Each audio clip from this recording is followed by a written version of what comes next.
और उन्हीं गोपियों ने सुना जो गोपियां कृष्ण को प्रियतम के रूप में अनुभव करती थी। क्योंकि वृंदावन में गोपियां भी कई प्रकार की, सब गोपियां एक जैसी नहीं है। कुछ गोपियां तो कृष्ण को अपना भैया मानती, कुछ गोपियां कृष्ण को अपना भतीजा भांजा मानती, कुछ गोपियां कृष्ण को अपना नाती पोता समझती, कुछ गोपियां कृष्ण को अपना बेटा मानती, लेकिन कुछ गोपियां कृष्ण को अपना प्रियतम मानती। जो प्रियतम मानती थी उनको बंशी की ध्वनि सुनाई पड़ी और किसी को नहीं सुनाई।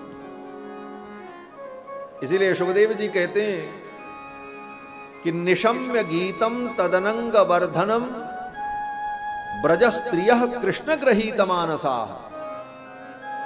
कृष्ण ग्रहीत मानसा जो गोपियां थीं, जिनके मन को कृष्ण ने ग्रहण कर लिया था, जिनके चित्त को गोविंद ने चुरा लिया था, वो गोपियां ही वंशी की ध्वनि को सुन पाई और अपने अपने घर से चल पड़ी।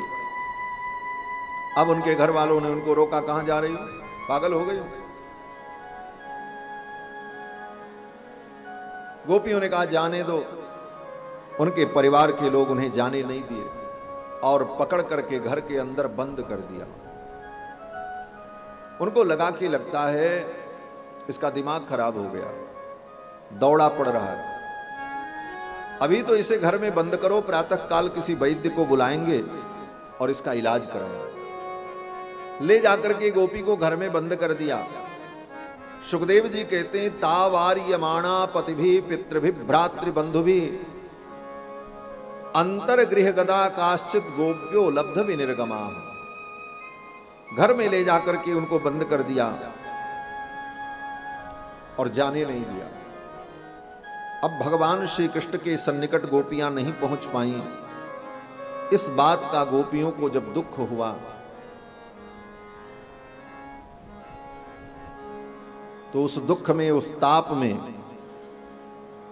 गोपियों के जन्म जन्मांतर के जितने अशुभ कर्म थे वो नष्ट हो गए। ये बड़ी रहस्य की बात है। रासलीला का यही रहस्य है। सुखदेव जी कहते हैं राजन,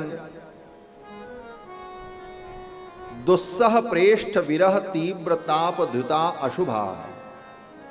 कृष्ण के विरह में गोपियों के जन्म जन्मांतर के जो अशुभ थे, पाप कर्म थे, यत् किंचित बचे हुए, वो सब तो कृष्ण के विरह में नष्ट हो गए। और फिर गोपियों ने अपने विरह जन्य तीव्र ताप को दूर करने के लिए गोविंद का ध्यान किया अपने अपने घर में, क्योंकि बंद थी, बाहर से सीकड़ लगा दी, ताला बंद कर दिया, बोले जा नहीं सकते। तो गोपियां अपने अपने ही घर में कृष्ण का ध्यान करने लगी और सोचने लगी कृष्ण बुला रहे हैं, रासलीला होने वाली है, हम जा नहीं पा रहे हैं। कृष्ण का ध्यान किया और जब ध्यान किया तो ध्यान में गोपियों को जो आनंद मिला, कृष्ण का दर्शन हुआ, उस आनंद के समुद्र में, उस आनंद के सागर में गोपियों के जन्म जन्मांतर के जो पुण्य थे वो नष्ट हो गए।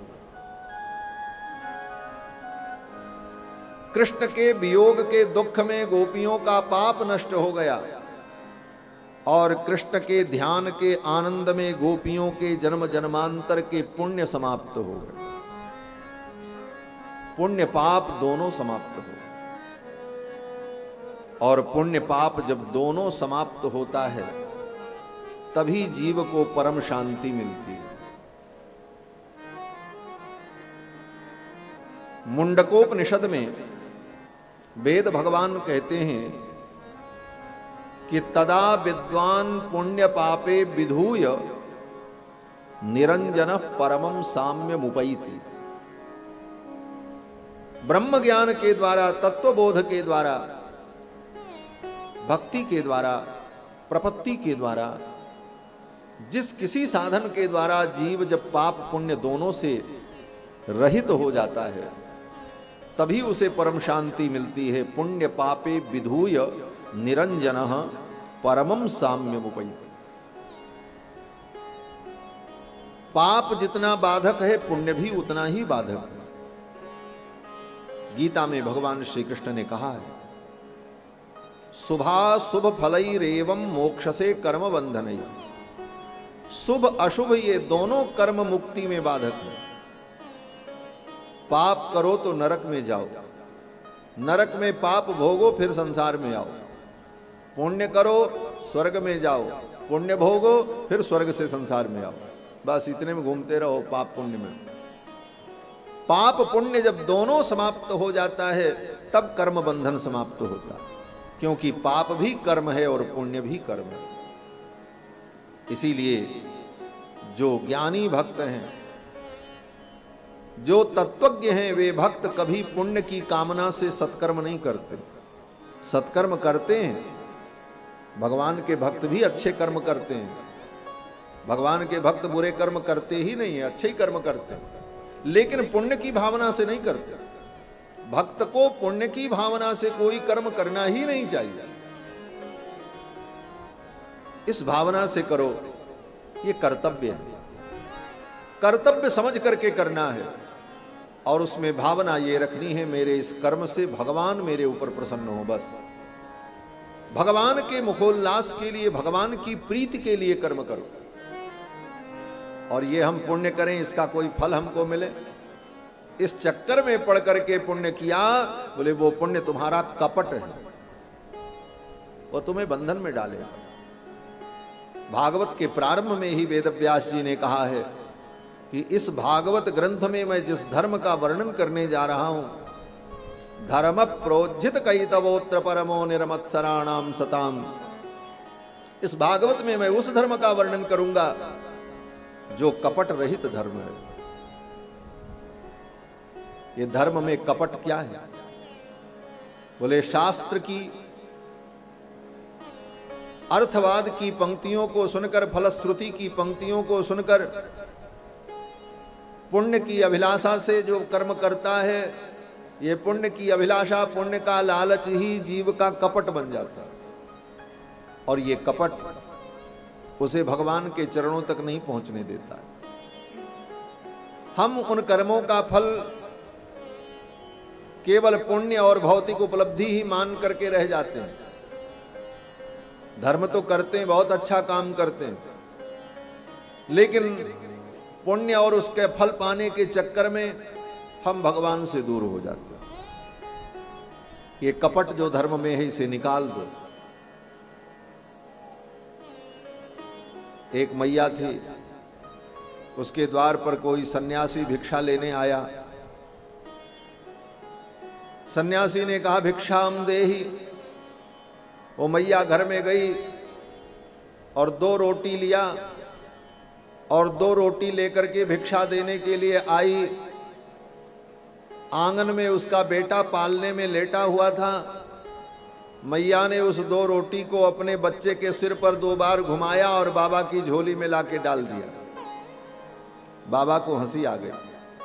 सन्यासी महात्मा ने कहा, मैया ये 2 रोटी का तू दान करती है, ये धर्म करती है, लेकिन इसमें भी तेरा इतना कपट है कि तेरे बेटे की अलाय बलाय बाबा के पेट में चली जाए। ये स्वार्थ, यह कपट ही धर्म को दूषित करता है।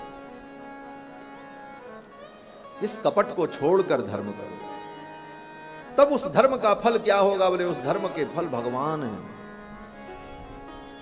लेकिन अज्ञानी प्राणी उस कपट के कारण, अज्ञान के कारण धर्म का फल वहीं तक मान लेता है, और फिर उसका परिणाम बोले उन्हीं धर्मों के कारण वो बंधन में भी पड़ता है। वही धर्म कर्म उसके लिए बंधन के कारण भी बनते हैं और जन्म जन्मांतर तक उसे बंधन होता है। कथा में इन चीजों को समझकर जीवन में उतारने की आवश्यकता। कथा कोई टाइम पास नहीं है कि 3 घंटे नाच गा लिया, कीर्तन कर लिया, थोड़ी आध्यात्मिक वातावरण की अनुभूति कर ली, इतने मात्र से इति कर्तव्यता पूरी हो गई, यही कथा है। ये कथा नहीं। कथा तो तत्व ज्ञान है। जिस तत्व ज्ञान से हमारे जीवन में परिवर्तन हो, हमारी शंकाएं दूर हो, हमारा भ्रम दूर हो, हमारा संशय दूर हो, क्योंकि जब तक संशय बना रहेगा तब तक कल्याण नहीं होगा। भगवान कृष्ण कहते हैं संशयात्मा विनश्यति। जीवन में संशय बना रह गया तो विनाश ही होगा, कल्याण नहीं होगा। इसलिए तत्व ज्ञान को भी गंभीरता से श्रवण करना चाहिए और इस पर चिंतन करना चाहिए। गोपांगनाएं आई और भगवान के शरण में जाने को उद्यत हुई, परंतु नहीं जा पाई।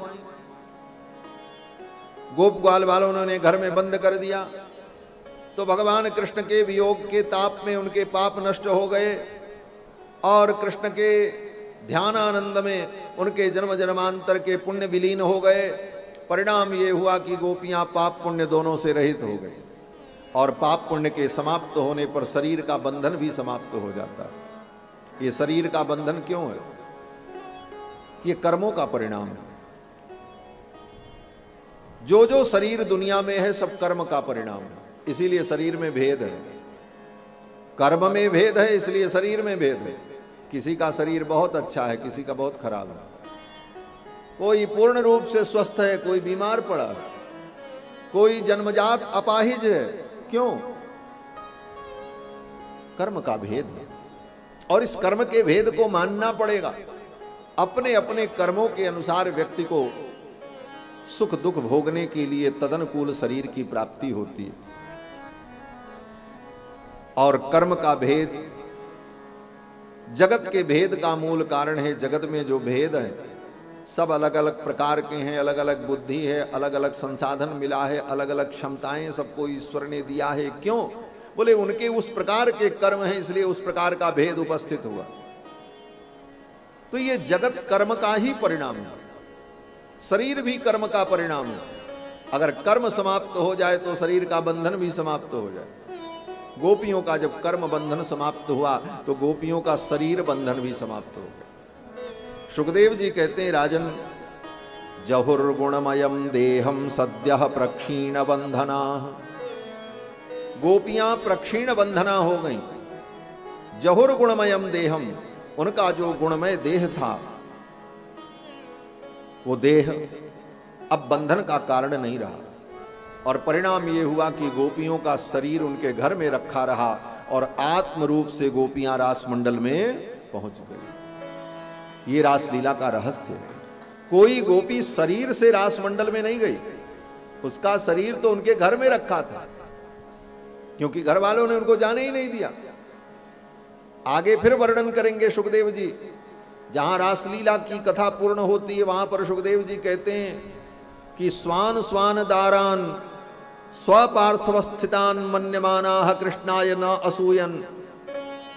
अपनी अपनी पत्नियों को, अपनी अपनी दाराओं को अपने अपने घर में अपने पास देखा गोपों ने उस रात्रि में, जिस रात्रि में भगवान ने रासलीला की। इसलिए कृष्णाय न असूयन, किसी गोप ने कृष्ण की निंदा नहीं की। तो जब कृष्ण की निंदा उन गोपों ने नहीं की तो आज के इन प्राणियों को क्या अधिकार है कृष्ण के विषय में कहने का कि कृष्ण ने ऐसी लीला क्यों की?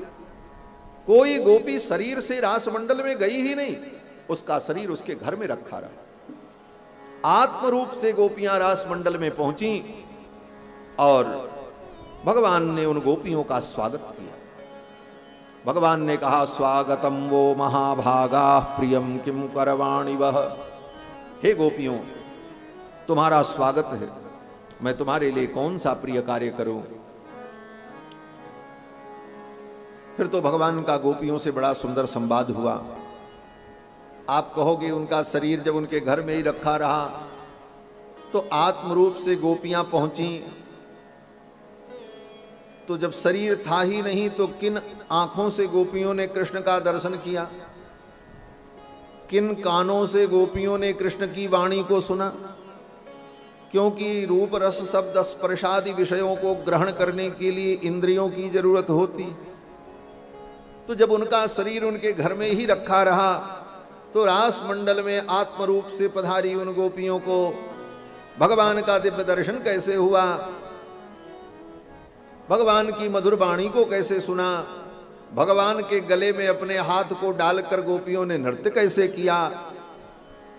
तो सुखदेव जी कहते हैं, राजन,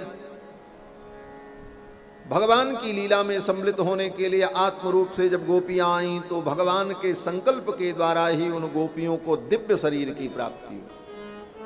चिन्मय शरीर, प्रकाशमय शरीर, पांच भौतिक शरीर नहीं।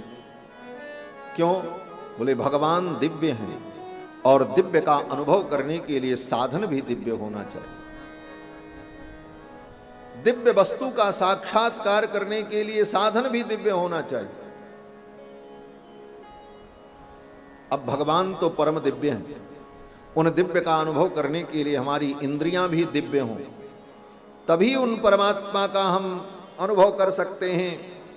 इसलिए भगवान के संकल्प से उन गोपांगनाओं को दिव्य शरीर की प्राप्ति हुई। ये जो हम लोग साधन करते हैं ना, व्रत करो, जप करो, तप करो, ये क्या है? बोले अपनी इन इंद्रियों से हम उस तत्व का साक्षात्कार नहीं कर सकते, तो इन साधनों के द्वारा हम अपनी इंद्रियों में दिव्यता का आधान करते हैं। महायज्ञैश्च यज्ञैश्च यज्ञीयम क्रियते तनु। यज्ञ, महायज्ञ और अनुष्ठानादि के द्वारा, व्रत के द्वारा, जप के द्वारा हम अपनी इंद्रियों में दिव्यता का आधान करते हैं। हमारी इंद्रियों में जब दिव्यता का आधान होता है, तभी इन इंद्रियों से भगवत तत्व को समझने की और जानने की योग्यता प्रकट होती है। तो भगवान की कृपा से उन गोपांगनाओं को दिव्य शरीर की प्राप्ति हुई और गोपियां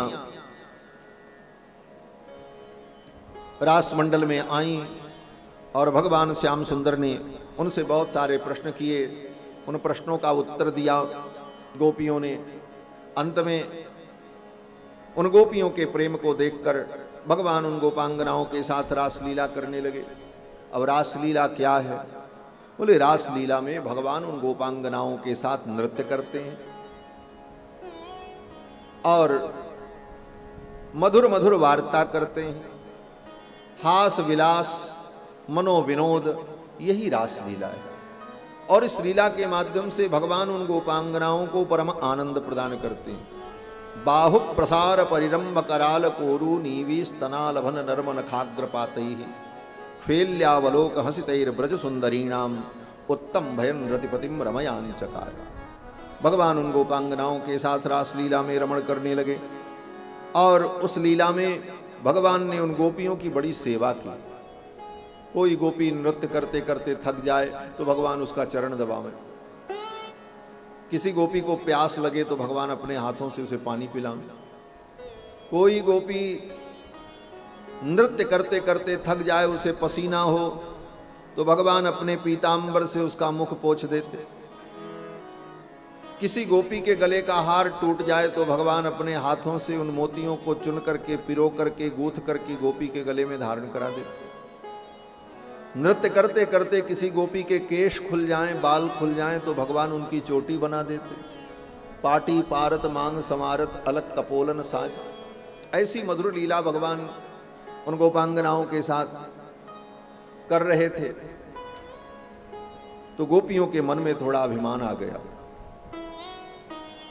कि हम बड़ी सौभाग्यशालिनी हैं, मेरे जैसा सौभाग्यशाली तो दुनिया में कोई नहीं होगा, गोविंद हमारी इतनी सेवा कर रहे हैं। ये अभिमान आया क्षण भर के लिए उन गोपियों के मन में, और उसका परिणाम ये हुआ कि गोपियों के अभिमान को दूर करने के लिए भगवान रास मंडल से अंतर्धान हो गए। सुखदेव जी कहते हैं कि तासाम तत्सौभग मदम वीक्षमानम च केशवः प्रशमाय प्रसादाय तत्रैवांतरधीयत। गोपियों के मान को देखकर, उनके मद को देखकर, उनके मद का, मान का प्रशमन करने के लिए भगवान रास मंडल से अंतर्ध्यान हो गए। और भगवान जब अंतर्ध्यान हो गए तो गोपियां भगवान के वियोग में व्याकुल हो गईं और व्याकुल होकर के गोपियां रोने लगीं और भगवान को ढूंढने लगीं, कहाँ गए कहाँ गए। बहुत ढूंढा, कहीं भगवान मिले नहीं, भगवान कहीं गए नहीं थे, वहीं थे, केवल दिख नहीं रहे थे। और भगवान ये देखना चाहते थे मेरे वियोग में इन गोपियों की क्या स्थिति होती। अब भगवान तो अंतर्धान हो गए, गोपियां रो रो करके भगवान को ढूंढ रही।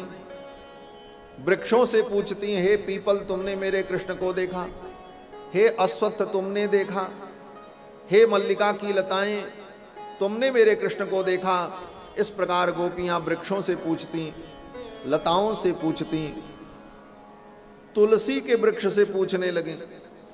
एक तुलसी का वृक्ष था छोटा सा, तुलसी तरु, क्योंकि वृंदावन है, वृंदावन है तुलसी, वृंदा का ही वन है।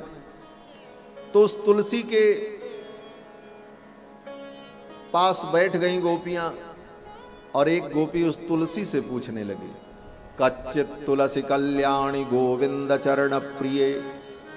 हे तुलसी, तू तो गोविंद के चरणों से प्रेम करती है, तुझे पता होगा गोविंद कहां है, किस दिशा में, तू बता दे। वो तुलसी भी कुछ नहीं बोली। गोपियां आगे चल पड़ी, ऐसे ही भगवान को ढूंढती रहीं।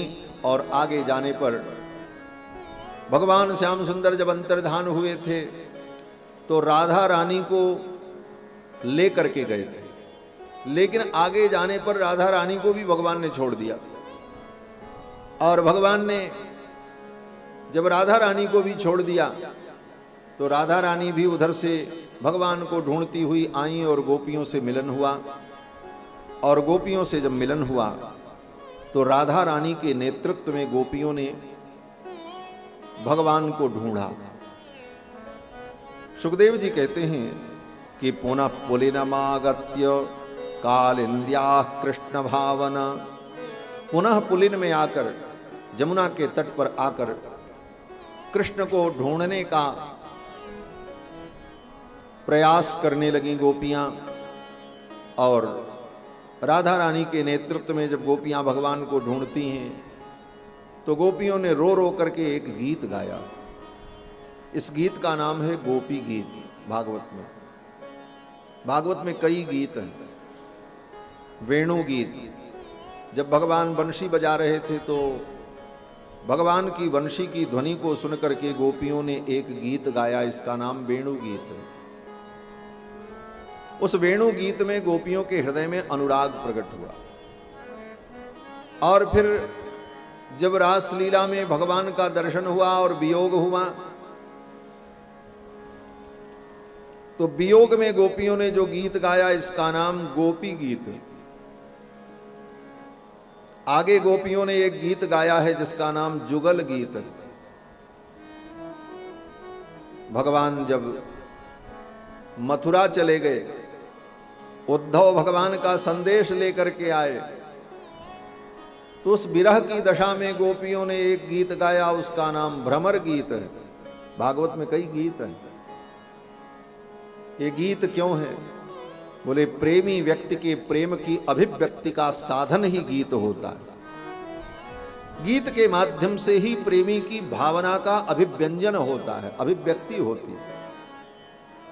गोपियां यहां एक गीत गाती हैं, इस गीत का नाम गोपी गीत है। और गोपी गीत में गोपियां कहती हैं कि जयति तेधिकम जन्मना ब्रज श्रयत इंदिरा सस्वदत्र ही दयित दृश्यताम दिक्षुतावकास्त्वयि धृता सब त्वाम विचिन्वते। गोपियां कहती हैं, हे श्याम सुंदर, जब से आपने जन्म लिया इस ब्रज में लक्ष्मी का निवास हो गया। हे श्याम सुंदर, आप में ही मेरे प्राण प्रतिष्ठित हैं। आपका अगर दर्शन नहीं होगा तो हमारा जीवन समाप्त हो जाएगा। त्वयि धृता सवः त्वाम विचिन्वते, इसीलिए मैं तुम्हें ढूंढ रही हूं। और भगवान के विविध गुणों का वर्णन करते हुए, भगवान की रूप माधुरी का वर्णन करते हुए गोपियों ने अपनी विरह व्यथा सुनाई। गोपियों ने कहा, महाराज आपको अगर यही करना था, अपने वियोग में हमें मार देना था, तो आपने हमारी रक्षा क्यों की? मर जाने दिया होता। जब इंद्र ने वर्षा की थी उसी समय ब्रजमंडल नष्ट हो जाता, आपने क्यों रक्षा? काली नाग की विषद ज्वाला से सभी ब्रजवासी मर जाते, आपने ब्रजवासियों की रक्षा क्यों की? क्या इसीलिए आपने हमारी रक्षा की थी कि अपने वियोग में, अपने दुख में आप हमें मार दो?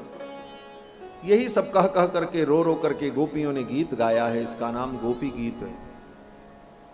गोपी गीत के 19 श्लोकों में गोपियों ने अपने मनोभाव को व्यक्त किया और खूब रो रो करके इस गीत को गाया।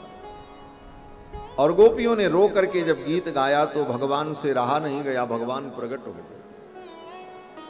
सुखदेव जी कहते हैं कि रुरुदुः सुस्वरम राजन कृष्ण दर्शन लालसाह। कृष्ण दर्शन की लालसा से गोपियों ने जब रुदन किया तो भगवान प्रकट हो गए। तासामाविर्भूत क्षौरिस्मयमान मुखाम्बुजः पीतांबरधर स्रग्वी साक्षान मनमथ मनमथा। करोड़ों करोड़ों कामदेव के दर्प का दलन करने वाले कोटि कोटि कंदर्प दर्प दलन पटियान भगवान श्याम सुंदर उन गोपियों के मध्य में प्रकट हो गए। और भगवान जब प्रकट हो गए तो गोपियों ने भगवान को चारों तरफ से घेर लिया कि कहीं फिर कृष्ण भाग न जाए, कहीं चले न जाए। और पकड़ करके गोपियां भगवान को लेकर के आईं और एक निकुंज में गोपी ने अपना आंचल बिछाया और कहा महाराज इसी पे बैठो। गोपी ने अपने आंचल का आसन लगाया और उसी पर भगवान बैठे। सुखदेव जी कहते हैं स्वैरुत्तरीयैः कुच कुंकुमांकितैः तत्रोपविष्टो भगवान स ईश्वरः। गोपांगनाओं के आंचल पर भगवान विराजमान हुए। फिर गोपांगनाओं ने भगवान से बहुत प्रश्न किया और उन सारे प्रश्नों का उत्तर भगवान ने दिया। अब प्रश्न बड़ा विलक्षण है सब। गोपियों ने पूछा आप कैसे प्रेमी हो? दुनिया में कुछ प्रेमी ऐसे होते हैं जो प्रेम करने पर प्रेम करते हैं, कुछ प्रेमी ऐसे होते हैं प्रेम ना करो फिर भी प्रेम करते हैं, कुछ लोग ऐसे होते हैं कि कितना भी उनसे प्रेम करो लेकिन वो कभी प्रेम नहीं करते हैं। अब ऐसे ऐसे सब प्रश्न जो है गोपियों ने किया है। तो इसमें से आप किस कैटेगरी के हो, आप किस प्रकार के हो? तो भगवान ने फिर इन सारे प्रश्नों का बड़ा समीचीन उत्तर दिया है। और अंत में सारे उत्तर का सार इतना ही है, क्योंकि कथा बहुत सारी है, केवल हम आपको सूची बता रहे हैं। भगवान ने इसका समीचीन उत्तर यही दिया कि देखो, अगर प्रेमी की बात करती हो तो मैं तो किसी से प्रेम कभी करता ही नहीं हूं। गोपियां तो हक कर रह गए, बोले आप किसी से प्रेम नहीं करते हो? भगवान ने कहा हम प्रेम करते नहीं, आज तक किया नहीं और कभी कर सकते नहीं। गोपियों ने कहा ऐसा क्यों? तो भगवान ने कहा देख सखी, प्रेम उसे कहते हैं कि जिससे हम प्रेम करें उसके अलावा हमारे लिए प्रेमास्पद कोई दुनिया में न हो। अनन्य प्रेम जिसको कहा जाता है। तो मैं किसी से प्रेम इसलिए नहीं कर सकता कि मुझसे इतने भक्त प्रेम करते हैं, तो मैं एक भक्त से प्रेम करूं तो बाकी भक्त को कहां छोड़ दूं? एक भक्त मेरे लिए सारी दुनिया को छोड़कर मुझसे प्रेम करता है, तो मैं भी उसी प्रकार अगर उसके लिए सब छोड़ दूं और केवल उसी से प्रेम करूं तो बाकी जितने भक्त हैं वो तो मर जाएंगे। तो मेरे लिए तो संभव नहीं है कि मैं प्रेम कर सकूं, इसलिए मैं तो प्रेम करता ही नहीं। तो सखी ने कहा फिर आपके ये भक्त जो आपसे प्रेम करते हैं, इनके बदले में आप इनको प्रेम कर नहीं सकते, तो फिर आप इनके प्रेम का उपकार प्रत्युपकार आप क्या कर सकते हो? तो भगवान श्याम सुंदर ने कहा सखी, सच्ची बात तो ये है कि मैं अपने भक्तों के द्वारा किए गए प्रेम का कभी प्रत्युपकार नहीं कर सकता। मैं तो सदा इनके प्रेम का ऋणी बना रहता हूं, क्योंकि इनके प्रेम के बदले में अगर मैं भी प्रेम कर लिया तो फिर हिसाब बराबर हो गया। इसलिए भगवान कहते न पारये हम निरवध्य संयुजाम। अपने भक्तों के प्रेम के बदले में मैं उन्हें कुछ नहीं दे पाता हूं, अपितु मैं सदा सदा के लिए उनके प्रेम का ऋणी बना रहता हूं। प्रत्युपकार करहु का तोरा सन्मुख होए न सकत मन मोरा। भगवान कहते हैं कि मैं तो सदा अपने उन प्रेमी भक्तों का ऋणी बना रहता हूं। फिर तो गोपांगनाएं बड़ी प्रसन्न हुई और भगवान उन गोपांगनाओं के साथ पुनः रास लीला में प्रवृत्त हुए। और इसके बाद जो रास लीला हुई इसका नाम महारास है। महारास में एक गोपी एक कृष्ण, एक गोपी एक कृष्ण। जितनी गोपियां थीं उतनी ही कृष्ण मूर्तियां प्रकट हो गई। सुखदेव जी कहते हैं कि रेमे स भगवास्ताभिर आत्मा रामोपि लीलया। भगवान आत्मा राम उन गोपांगनाओं के साथ रमण करने लगे। कृत्वा तावंतमात्मानं यावतिर गोपयोषिता। जितनी गोपियां थीं उतने ही रूप भगवान ने धारण कर लिया और ये रासलीला होने लगी। और इस रासलीला में देवांगनाएं और वेद की श्रुतियां, वेद की ऋचाएं गोपी बन करके आईं। बड़े बड़े देवता गोपी बन करके आए। देवता की कौन कहे, देवाधिदेव महादेव भगवान शंकर भी गोपी बन करके रासलीला में आए। इसीलिए वृंदावन में गोपेश्वर महादेव का मंदिर है। रासलीला में भगवान शंकर गोपी बन करके आए और उसी रूप में आज भी वृंदावन में भगवान शंकर विराजमान है। तो भगवान की ये दिव्य लीला, इस लीला में बड़े बड़े दंडकारण्य के मुनि महात्मा गोपी बन करके आए इस लीला का रस प्राप्त करने के लिए। ये गोपी एक भाव है, गोपी स्त्री का नाम नहीं, गोपी भाव है। वह पुरुष के हृदय में भी गोपी भाव प्रकट हो जाए तो वह भी गोपी है। इसलिए वृंदावन के रसिक संतों की दृष्टि में वृंदावन में जो भक्त हैं सब गोपी ही हैं। चाहे वो दिखने में पुरुष हो चाहे स्त्री हो, इससे मतलब नहीं है, सब गोपी हैं। ये गोपी भाव है। प्रियतम के भाव से कृष्ण की उपासना करना, यही गोपी भाव है। और फिर भगवान उन गोपांगनाओं के साथ रमण करने लगे, लीला करने लगे। यहां तक सुखदेव जी ने वर्णन किया। आगे क्या हुआ इसका वर्णन नहीं किया सुखदेव। क्यों? बोले वो लीला समाप्त नहीं हुई, आज भी वो लीला चल रही है। भगवान की रासलीला नित्य है, आज भी वो लीला है।